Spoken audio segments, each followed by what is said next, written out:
You never expect to be betrayed by your own blood. Not really. You grow up thinking your parents will always be your safe place, your home base, the ones who will cheer for you no matter what, who will defend you even when the whole world turns its back. That's what I used to believe too. My parents weren't monsters. They didn't scream or hit or lock me in a basement. No, they smiled in family photos, helped me with my homework, took me to soccer games, and packed my lunch. From the outside, we looked like every other middle-class, happy-go-lucky American family.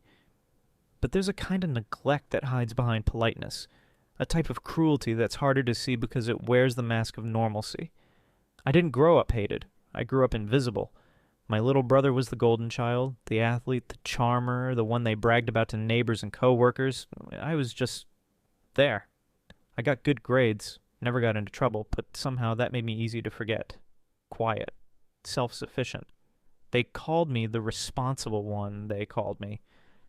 But what they really meant was the one we don't have to care about. Still, I stayed loyal. I called every Sunday, flew home for holidays, sent gifts, remembered birthdays. I told myself they'd come around one day, that maybe I just had to try harder to be seen. Then my dad got sick. Pancreatic cancer. Fast and unforgiving. The kind of diagnosis that makes you talk about the future with a ticking clock in your ear. And she says suddenly there were lawyers, paperwork, a will. I didn't ask for anything. I wasn't raised to expect handouts, but I wasn't prepared for nothing. When the will was read, I learned that I didn't just come second. I didn't even make the list. My brother got everything. The house, the cars, the retirement fund, even Dad's old watch he used to say he'd give me one day. And when I asked Mom why, her voice was calm, almost bored. You don't need it, honey. You're the strong one. He needs more help. That's when it hit me. I wasn't just forgotten, I was erased. But if they thought I'd just disappear quietly, they had no idea who they raised. Because I don't burn bridges. I blew up the whole damn road. I sat in my car outside the attorney's office, gripping the wheel until my knuckles turned white. I wasn't angry, just erased. It wasn't about the money. Not really. It was what the money represented. Value, recognition, belonging. I'd spent my entire life trying to earn those things. Trying to be a good daughter, a responsible adult, someone they could rely on. But when the final moment came, when push met shove, when words were signed on dotted lines, they made their choice. And it wasn't me. For the next few days, I went through the motions. Work, eat, sleep, repeat. But inside, something was shifting.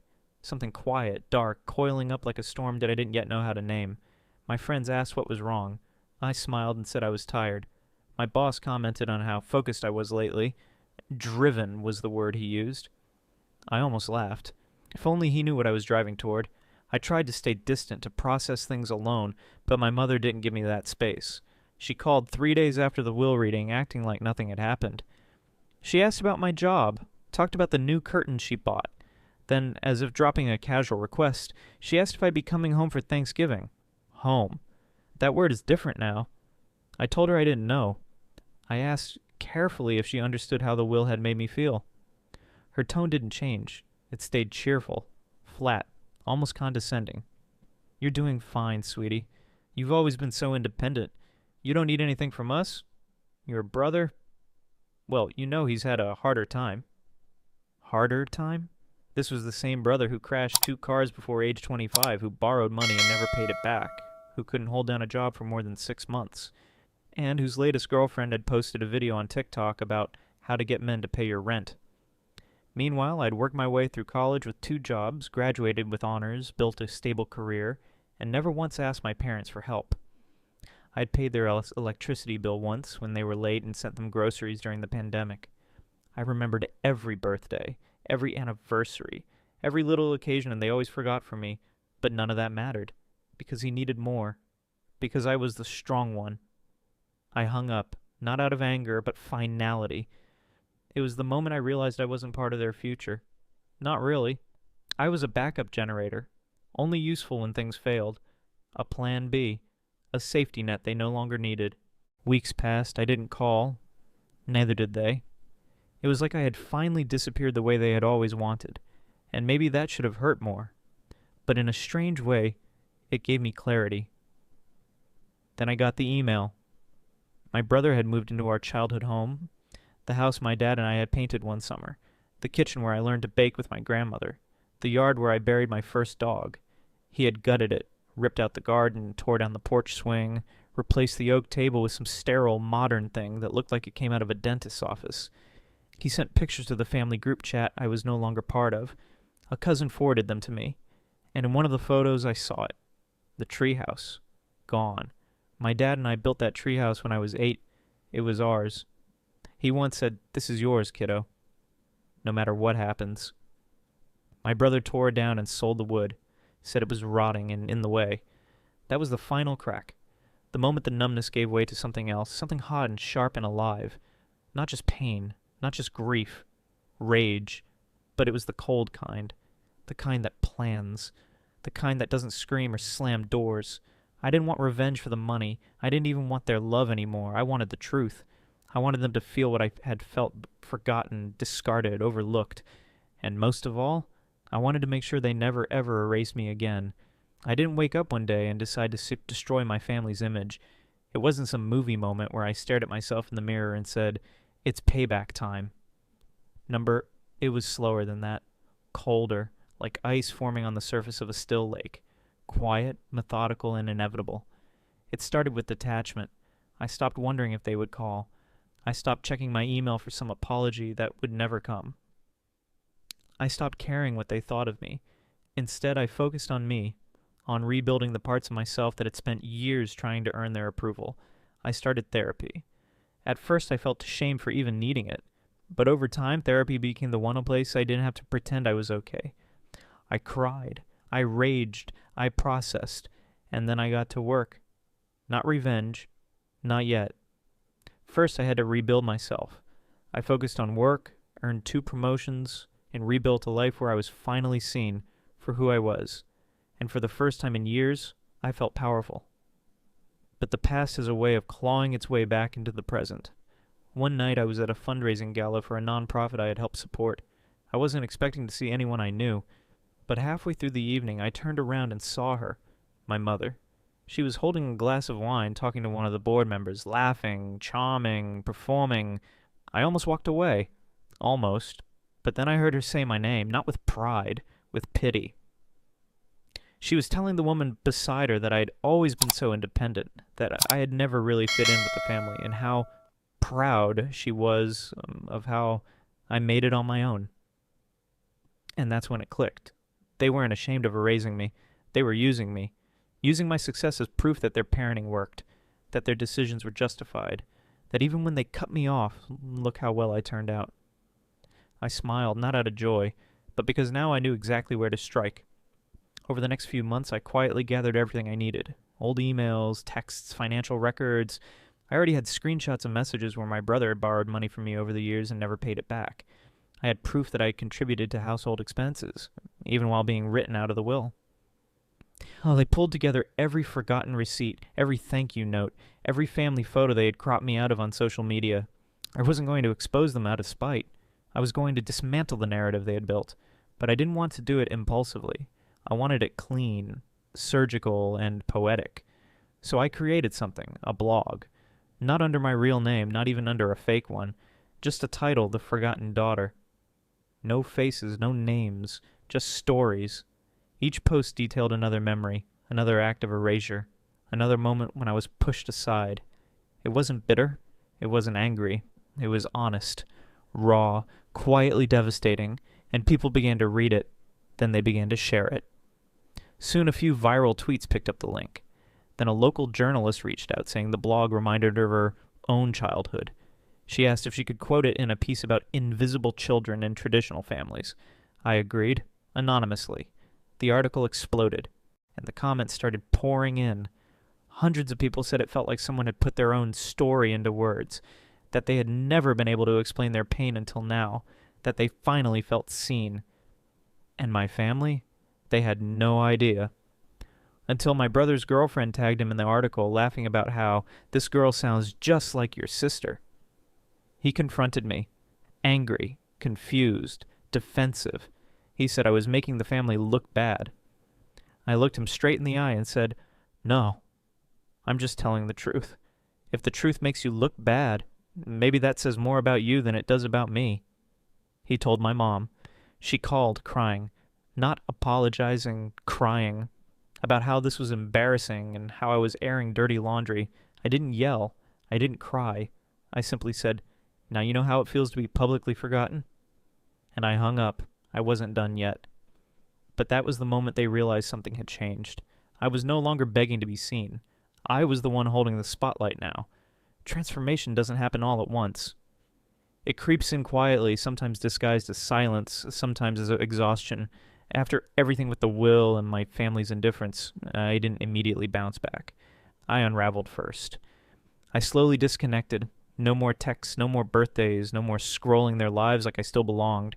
I deleted the voicemails, packed away the photo. I didn't explode. I faded. What came next wasn't a surge of motivation. It was survival. I went to work. I ate. I slept. I tried not to think too much. But something inside me, some old rusted mechanism, began to turn. I started journaling. Just bits and pieces at first, then long entries, letters I'd never send, rage I'd never express out loud. And then I started making lists, not of people to blame, not of ways to destroy them, lists of who I was, before them, before the erasure, before I became the strong one everyone could forget. I remembered that I used to love photography, so I picked up my old camera again. I started taking pictures around the city, strangers, streetlights, imperfections. It made me feel grounded. I started volunteering at a women's shelter downtown, the kind of place full of people who knew what it meant to be overlooked, undervalued, ignored. Every shift made me feel a little less broken. I said yes to a work trip I would have once declined. I networked. I got invited to speak on a panel about leadership and resilience. Me, the invisible daughter. And people listened. That's when I realized I wasn't invisible. I had just been trying to be seen by the wrong people. They didn't erase me. I gave them the pen. And now I was taking it back. With every new opportunity, I grew a little taller inside. I wasn't just rebuilding. I was evolving. My coworkers started treating me differently. My boss pulled me aside and told me she saw leadership potential. I got promoted twice. I became someone people asked for advice, someone others looked up to. At night I wrote, still not a blog, still just for me. But my words started shifting, less pain, more clarity. I wrote about the silence at the dinner table when I talked about college. About the time I came home for Christmas and found my old room turned into storage. About the pride in my father's eyes when my brother landed a part-time job, something I had done at 16 without applause. The more I wrote, the more I saw the pattern. I was never less than. I was simply never convenient. One evening, while scrolling through social media, I saw a post that said, "Tell your story before they tell it for you." It stopped me cold. That's exactly what had happened. My family had been telling my story for years. Distant, cold, ungrateful. And I had let them. Not anymore. I created another blog. The Quiet Exit. Still anonymous, still honest. But now the focus wasn't just on grief. It was on reclaiming my voice. I posted once a week, little vignettes, memories, observations, a piece called The Empty Chair at Thanksgiving, another called When a Father Forgets His Promise. I wrote about grief, not just of death, but of being alive and unwelcome. And people read it. First dozens, then hundreds, then thousands. Messages poured in. I thought I was alone. This is my story, too. Thank you for putting it into words. A therapist reached out and asked to feature one of my pieces in a workshop. A journalist followed up with questions for an article on family estrangement. Slowly, I was becoming more than just a daughter erased. I was a voice. And that voice, it was mine. No one could take it from me now. Eventually, my words reached places I never expected. A popular self-help podcast read one of my entries aloud. Someone from a nonprofit messaged me, saying my story inspired them to create a support group for estranged adult children. My words, my pain, had become someone else's lifeline. But that kind of reach comes with exposure. It was only a matter of time before my brother found the blog. I knew it the moment I saw his name appear in the comment section. Just 3 words. This is disgusting. I didn't respond. There was nothing to say. A day later, my mom called. She sounded tired. Not angry, tired. Worn down by the weight of a truth she couldn't unhear. She asked if it was really me. I said yes. She asked why. I asked her if she remembered my 12th birthday. She went silent. That silence told me everything. I wasn't writing to hurt them. I was writing to remember myself, to resurrect a version of me that hadn't been filtered through their disappointment or favoritism. I didn't want pity. I wanted power. And for the first time I had it. Not the kind that controls people. The kind that frees you from needing anything from them ever again. They didn't get to define me anymore. I did. In that moment, I wasn't just the forgotten daughter. I was something much bigger. I was free. That night, after I hung up the phone, I sat by the window of my apartment, city lights flickering like stars that refused to fade. I thought about the little girl I used to be, the one who waited by the door for her parents to notice her drawings, her grades, her pain. She was gone, but in her place stood someone stronger, someone who no longer needed permission to exist loudly, truthfully, and without apology. And that, more than anything, was the beginning of everything else. Revenge, when done right, doesn't feel like fire. It feels like clarity. Cold, clean, and undeniable. My blog kept growing. I started getting invitations to speak at conferences, podcasts, community panels. People wanted to hear the voice of the quiet exit. I still kept it anonymous, but with every new follower, every article quoting my words, the weight of what I had created started to shift something much bigger than my own pain. I was no longer just healing. I was reshaping a narrative. And then the email came. A major publishing house. They were launching a new anthology on family estrangement and wanted to include one of my essays. They asked if I'd be willing to write under a pseudonym, or even my real name. It was the first time I considered stepping out of the shadows. But I wasn't ready. Not yet. Still, I said yes. I chose a pen name that meant something to me. Something only I would recognize. And when the book launched 6 months later, it became an instant bestseller. That's when the shift began. People from my past, old classmates, teachers, even distant relatives, started reaching out. They had read the book. They didn't know it was me, of course, but they quoted lines I had written, told me how it made them rethink their own families, their own wounds. Even my old piano teacher sent a mass email to her list about the book, calling it life-changing. And that's when the local news picked it up. Not because they knew it was me, because the book had sparked a wave. Families were talking, people were confronting their histories, social media lit up with threads about favoritism, scapegoats, inheritance injustice, and then someone posted a comparison photo. My brother's house, freshly remodeled, posted on his girlfriend's public Instagram, side by side with a quote from my story about the treehouse that once held dreams, now reduced to firewood. The internet connected the dots, and the comments started coming in. The internet connected the dots, comparing my story to my brother's public posts, and the backlash began.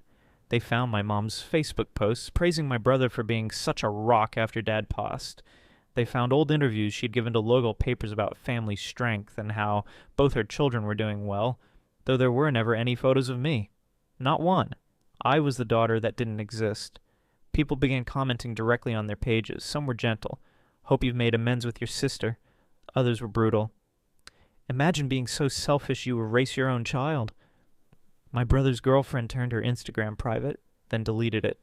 My brother tried to post a vague message about people attacking without context, but it only added fuel to the fire. The pressure built fast. They weren't prepared for it. My mother called me again, this time with a tone I hadn't heard in years. Fear. She begged me to make a public statement, to tell the people it was just fiction, a misunderstanding. She said my brother's job was in jeopardy, that they were being harassed.